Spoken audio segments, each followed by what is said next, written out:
You know, I wanted to get my YouTube channel started off on the right foot, really get the algorithms working for me. So I think I'm going to do it on a game, it's part of a niche franchise, and it's the least popular in its series. It's from a system that's dead and doesn't have nostalgia for yet, and it's a remake of a game that was on a system that few people owned, and then it came out west 15 years ago with little to no fanfare. That's gold, Jerry. Gold! As you've probably guessed by now, I'm talking about Shin Megami Tensei Devil Summoner Soul Hack, or SMT DSSH, to make things simpler. This game, originally made for the Sega Saturn in 1997, never saw a Western release, but about 15 years later, it finally landed West with its 3DS remake. This is not because it is some sought-after Japanese gem like Mother 3 or Captain Rainbow, but because of the recognition the SMT brand was getting from later entries like Nocturne for the PS2 and the Persona sister series. This game has a cult following. I really wouldn't know why, as it's one of the most bizarre entries in the series, and not bizarre in a good way, but bizarre in the bad way. The setting for the game is probably its best aspect, as it's got a real 90s internet feel to it. It takes place in Amami City, a once sleepy coastal town changed into a cyber metropolis by a Japanese government project, and it's home to a virtual world program called Paradigm X. You take on the role of a nameless protagonist who's part of the hacker group called the Spookies. You hack your way into the Paradigm X beta, and your friend Hitomi gets possessed by a spirit/demon named Nemessa. Then, you're off to the races to discover the true nature of Amami City, Paradigm X, and Nemessa. I'd say the setting for this game is its best part, because initially that has a lot of charm, because it has this very internet of old futurism to it, where people thought this amazing future city was so amazing because everyone there had an Ethernet cord. A demonic Ethernet cord. And a copy of Second Life. It's a time capsule to when the internet was viewed as a more simple place, and it was like the wild, wild west. You were this frontiersman going out into no man's land. And you might find something bad, something ugly, something scarring, but you also might find something you thought you'd never see before in a million years. But now the internet is kind of just the same 10 websites everyone goes to every day, and nobody's happy with it.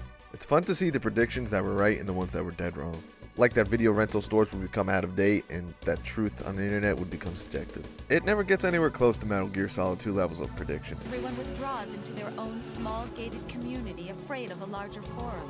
They stay inside their little ponds, leaking whatever truth suits them into the growing cesspool of society at large. The different cardinal truths neither clash nor mesh. No one is invalidated, but nobody is right. Nobody uses Second Life anymore unless they're a sex weirdo, and no one uses Ethernet unless they're weird about sex. But the internet kind of allowed people to move away from urban areas because you don't have to migrate to these cyber cities. The internet's everywhere. It's not just this interconnected by wires, but through the air. So you can live in Montana and you can have a work presence in New York, provided your internet's good enough. While the setting and atmosphere are a nice blast of the past, they don't evolve much over the course of the game. What's going to be most of your experience is going to be the gameplay and the story. But both of those feel dated, but not in a fun way like the setting is. Shin Megami Tensei games are like Pokemon, but to capture Pikachu you have to give it money. It tells you to frick off, and then you die. I was joking before, but I'm not joking anymore. The three pillars of SMT are JRPG combat, demon fusion/demon management, and dungeon exploration. The dungeons range from just fine to slightly frustrating. I know this is just a souped up Saturn game, but the environments, they're just so drab. Paradigm X is supposed to be this high-tech virtual world of the future, and it looks like this. This is the virtual city of the future? Here at Dingo Tech, we love reality. Virtual reality, to be precise. So we are going to show you how much we love reality. Virtual reality. By making virtual reality, reality. Please put on your headsets. And now, experience the future of VR living spaces. It's Forest City, Arkansas? Yes. The rest of the areas you're going to explore in the game aren't going to be that much more interesting. Let's go to my notes and let's see what I've found out about the other areas in this game. We have a software company's office, a warehouse, an airport, an auto plant, a mall, another warehouse, and there are VR virtual reality worlds you can go into, but those are going to be just as drab as the real life situations. Even if there's a fantastical setting like going into paintings at the VR art museum, they all just end up being gray and brown. Where these dungeons get frustrating is when they add these elements that just make it feel like a grind to explore them.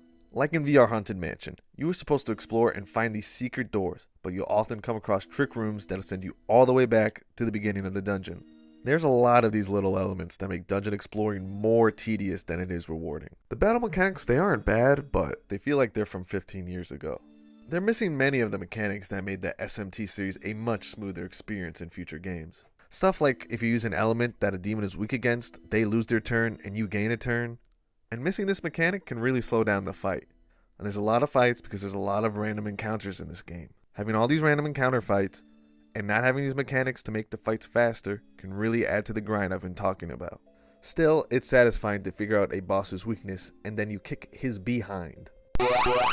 You get a demon through talking to them in the middle of a fight and telling them what they want to hear based on their demon personality. And sometimes you'll have to give them items or money, but getting a demon is never guaranteed. One example from an SMT game that I had is when I talked to Electric Porcupine and I had to pee. So I, being the good guy I am, I say I'll pee for you. And it was so impressed with my human skill to pee for somebody, it said I'm gonna come with you. Or you could be cheap with a pixie who wants money, and it can get pissed and say, cheapskates, old men, and poor people are the three things I hate the most. There's still fun interactions to be had in this game, but they've either added or are missing features that make demon management one of the worst it's been in the series. First off is the chip system. Around midway through the game, you get access to chips that you can install on your comp, and it adds quality of life improvements, like being able to save anywhere and being able to talk to certain types of demons, or any demons of the fairer sex. Having to wait so long for that chip just feels like an artificial barrier that doesn't actually add anything to the game. It just makes it hard for hard's sake. There's no difference between any of the conversation between dark demons, normal demons, and lady demons, so I haven't learned anything new that I needed to wait for this chip.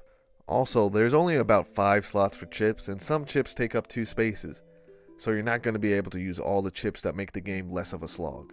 What also makes demon management one of the worst in this series is the stock market, or to be more precise, the magnetite market. Magtite. M-A-G-N-E-T-I-T-E. Magtite market. Magnite is a currency needed to summon demons, and it drains as you walk around dungeons. The more demons you have in your party, the faster it drains. No magnite, no demons. You can also sell it to this weird demon paramilitary guy for money. The yen to Meta Knight rate is supposed to fluctuate, and you're encouraged to buy Meta Knight at low prices and sell it at high. But for most of my time playing, I only saw the price go slowly up.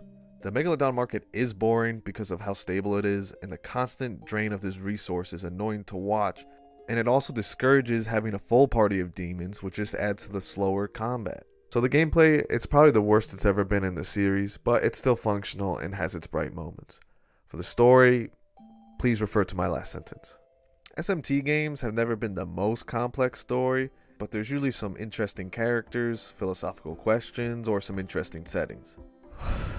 1 out of 3 is not that bad.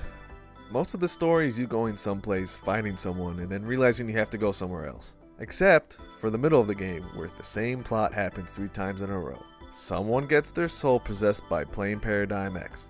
You go into VR, fight a demon, and everyone is fine, and nobody mentions it again. The 3rd time, to be fair, is different.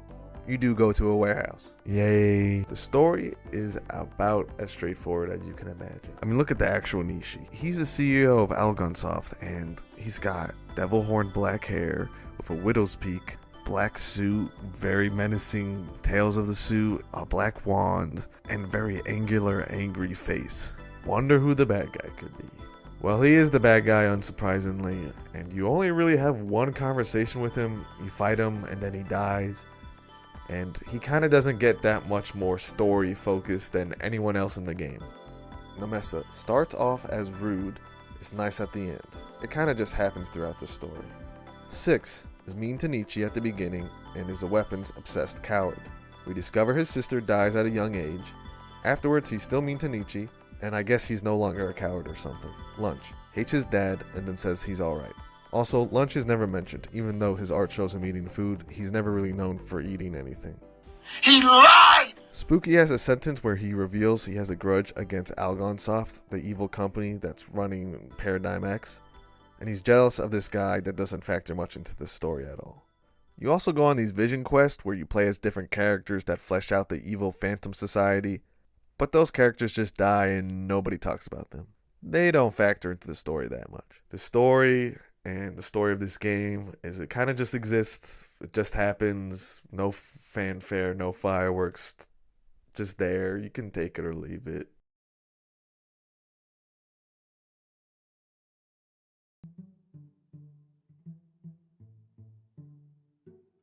If you made it to all the way this part of the video, I gotta say big props to you. Thank you for watching the whole thing.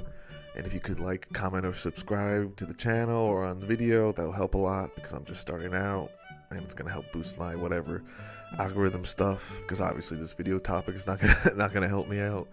And I really, with this channel, I'm probably gonna do it once a month for a while, unless things get easier, because right now I'm kind of just working out technical aspects. I mean, in this video I'm kind of out of focus a little bit. It's underlit, but I'm just gonna, I'm just gonna be looking to do more stuff with that. And most of the topics I'm gonna focus on, I think, are gonna be video game related. But I think I am gonna venture off into other stuff, but mostly just pop culture. It's gonna be in the pop culture realm with a focus on mainly video games, but you know, other little stuff. Like, comment on the video, like I said before, probably. Thank you, and see you later.